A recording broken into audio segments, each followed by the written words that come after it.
আমি বয়স হয়েছে, সুতরাং পাকিস্তানের অংশটা আমি প্রচুর দেখেছি। 48 সালে আমার জন্ম। আমার বাবা মুসলিম লীগের একজন নেতা ছিলেন, পাকিস্তান আন্দোলন করেছেন, সেটাও আমার দেখা। আবার যখন জ্ঞান হওয়া শুরু হয়েছে, যখন বুঝতে শিখেছি, স্কুলে যাওয়া শুরু করেছি, কলেজে যাওয়া শুরু করেছি, বিশ্ববিদ্যালয়ে এসেছি, তখন আবার এটা বুঝতে শুরু করেছি যে পাকিস্তান নামক রাষ্ট্রটি আমাদের উপরে নির্যাতন করছে, শোষণ করছে, বঞ্চনা করছে। এভাবেই কিন্তু আমরা বড় হয়েছি। এবং যে কারণে আমরা দেখলাম যে 1970 সালের নির্বাচনে একটি প্রশ্নের সবাই আপনার একটা দলকেই ভোট দিয়ে বসে থাকলো, সেটা ওই দলের জন্য না, মানুষের আকাঙ্ক্ষার কারণে। মানুষ তখন পাকিস্তান থেকে বেরিয়ে আসতে চেয়েছিল। That was the reality at that time. এবং যেটার নেতৃত্ব দিলেন শহীদ প্রেসিডেন্ট জিয়া রহমান। আমিও মুক্তিযুদ্ধের সঙ্গে সম্পৃক্ত ছিলাম একজন সংগঠক হিসেবে। খুব কাছাকাছি মুক্তিযুদ্ধকে দেখেছি, ভয়াবহতা দেখেছি। দেখেছি কীভাবে পাক হানাদার বাহিনী গ্রামের পর গ্রাম জ্বালিয়ে দিয়েছে, কীভাবে হত্যা করেছে, কীভাবে নারীদের উপর নির্যাতন করেছে। এটা খুব কাছে থেকে দেখা। সেই কারণেই ওটাকে ঠিক কখনোই ক্ষমা করতে পারি না। যে কারণে 1971 সালের যুদ্ধ সঙ্গে আর অন্য কোনো কিছুকে মেলাতে পারি না। আর সেই কারণেই শহীদ প্রেসিডেন্ট জিয়া রহমান আমার কাছে একজন অনন্য পুরুষ, ক্ষণজন্মা পুরুষ, যে তিনি মুক্তিযুদ্ধের ঘোষণা দিয়ে যুদ্ধ শুরু করেছিলেন। আমি মনে করি এটা আমার কাছে একটা বিরাট। শহীদ প্রেসিডেন্ট জিয়া রহমান যে সবচেয়ে বড় কাজটি করেছিলেন, যেটা সবাই বলেছেন, যে বাংলাদেশের এই ভূখণ্ডের এই মানুষগুলোকে একটা স্বকীয়তা দিয়েছিলেন, পরিচিতি দিয়েছিলেন, আইডেন্টিটি দিয়েছিলেন, যে আমরা আলাদা, আমরা ওদের সঙ্গে এক নই, আমাদের অস্তিত্বটা সম্পূর্ণ ভিন্ন, যেটা আমরা বাংলাদেশি জাতীয়তাবাদের মধ্যে আমরা দেখি।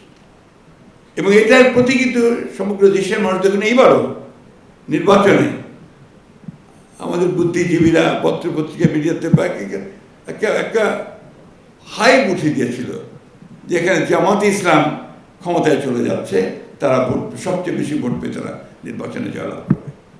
এমনকি আমাকে পর্যন্ত পরাজিত করে রেখে দিয়েছিল মিডিয়াতে, ঠিক না? অথচ দেখেন, মানুষ কিন্তু ভুল করলো না।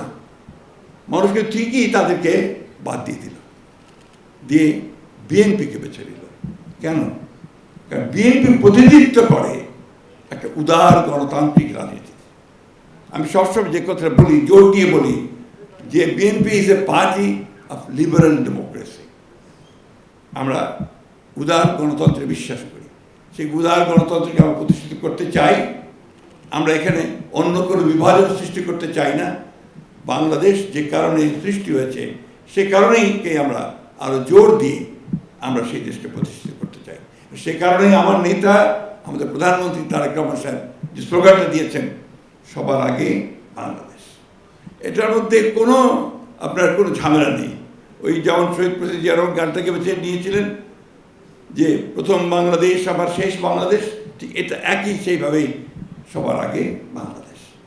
এবং শহীদ প্রেসিডেন্ট জিয়া রহমান যে কথাটা বলেছেন, আমাদের আবরুল সাহেব বলেছেন, যে এমন সময় তিনি এসেছিলেন এই রাজনীতির সামনে যখন গোটা বাংলাদেশ ধ্বংসপ্রাপ্ত ছিল, একটা ধ্বংসপ্রাপ্ত অর্থনীতি, একটা ধ্বংসপ্রাপ্ত রাষ্ট্র কাঠামো, মানুষের চিন্তাভাবনা ধ্বংস হয়েছে, রক্ষী বাহিনী বিভিন্নভাবে আপনার এসে সমস্ত রাজনৈতিক দলগুলোকে ধ্বংস করে দিয়েছিল। সেইখানে জিয়া রহমান সাহেব এসে সেটাকে আবার সেই ধ্বংসস্তূপের মধ্যে নতুন করে, কোনো বিভক্তি করে নয়, সমস্ত রাজনৈতিক চিন্তাগুলো একভাবে চিন্তা করতে দলগুলোকে নিয়ে তিনি প্রথমে ফ্রন্ট করেছেন, তারপরে জাগদল করেছেন, ফ্রন্ট করেছেন, তারপরে বিএনপি করেছেন। মূল বিষয়টাই ছিল সবাইকে নিয়ে করা, রিকনসিলিয়েশন করা, সবাইকে নিয়ে সামনের দিকে এগিয়ে যাওয়ার চেষ্টা করা। এবং আমার কাছে মনে হয় যে জিয়া রহমানের রাজনীতির এইটাই সবচেয়ে বৈশিষ্ট্য ছিল, যেটা আমাদের সভাপতি বলেছেন, অত্যন্ত সুন্দরভাবে বলেছেন, যে তিনি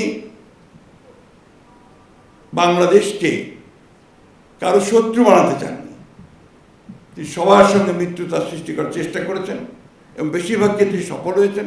এবং সেই সফলতা নিয়ে তিনি সামনের দিকে এগিয়ে গেছেন।